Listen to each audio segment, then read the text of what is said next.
greatest challenge that we faced together with the city was the issue of the Day Laborers Center and whether, on the one hand, to create one in order to facilitate that labor force getting jobs or not. And we faced a great deal of opposition from, I'm happy to say, a very small, rather dark segment of our population.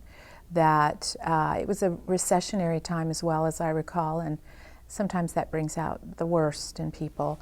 And we were attacked, I was attacked, I received many letters as I recall, but the dialogue that we had as a chamber board was, I thought, tremendously constructive and very, very healthy. Eventually, we were looking at models in other parts of the state. As you know, we did not build a day labor center for a variety of reasons, but I was really proud of what we did in the way of investigating this alternative to what we see even today with the city and with the community, and proud of the fact that I had a chance to serve. Biggest success, I think, again, it goes back to the dialogue with the board around another large question of, we had a big box, I can't remember what it was now, and I don't believe that it was Home Depot, but it could have been, that was being developed in San Rafael, and San Rafael, to that point, had been mostly retailed by smaller family-type businesses.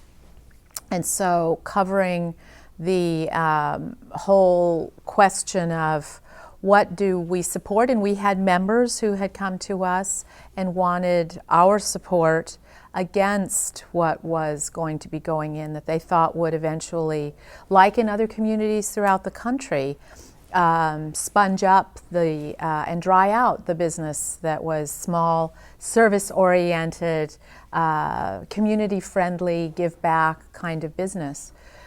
So even though that might not seem like a success, I felt the work that very committed board put into addressing the concerns and needs, which is our mission, of those members was very healthy. That dialogue, as I mentioned, also extended to the question of supporting or not supporting the Day Laborers Center. Oh, my dad, yeah, it was,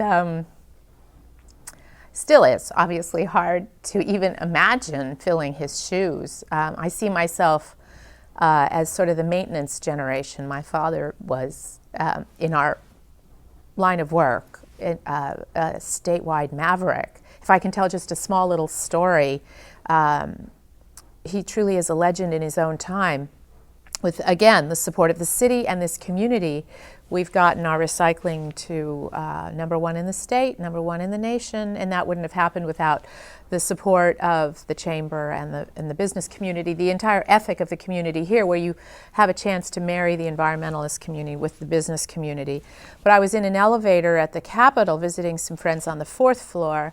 Some legislators got in with me, and as we got to the bottom floor, they were discussing a solid waste issue. They had no idea who I was. And when they got to the bottom floor, they said, well, let's just call Joe Garbarino and he'll have an answer. So I love telling and sharing that story. I just hope to be able to maintain what he's done and the recognition that he's brought to the community and to the chamber with their wonderful award. Oh yeah, I think we were the only father-daughter repeat, I think, in the chamber's history. I would hope that there will be more. And I think the chamber, with its phenomenal leadership right now, I know they've got a very healthy board, and the new president is energetic, on target, and seems to be the right fit for us now, much as we've had in the past as well, with Elisa and Talia. I see our entire economy switching over from a retail-based consumption society, where we're 5% of the world's population is Americans, but we produce 30% of its trash, which means we're consuming a great deal. and that's not good. We're consuming all of the resources for the next generation. I see the Chamber helping us morph into a service-based economy whereby technology, alternative energies, with the help of waste reduction, will all be what will give jobs to the next generation and build a healthy community. So it's really going to be a massive sea change, I think, on the part of almost everyone, certainly in the state. But if we can do it anywhere, Marin County, San Rafael has always led, and I'm convinced that we can do that. Board seems very supportive. I had a chance to sit on the nominating committee this week and had no idea what I could bring to it because I've been a bit detached with my job. But those people were crackerjack, and these are the new folks that are coming along and wanting to also give back.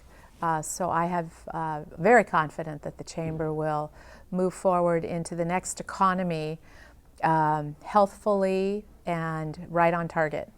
You know, I came to my job as a special education teacher. I actually have 5 teaching credentials and 2 master's degrees, and now I'm running the garbage company. So there's not a synergy there that you can really even try to pick out. Whatever I know about business and whatever I know about trying to at least run the garbage company, I learned at the Chamber. And I thank them so much, because the thought of failing in this job when the prior generations had done what they'd done keeps me up at night. The Chamber has been, whether they may realize it or not, an educational tool for those of us that are really just doing it by the seat of our pants, or in the case of a young man I met this morning who's just sinking in this horrific economy. It's a place where they can find resources as well to save what feeds their families, their business.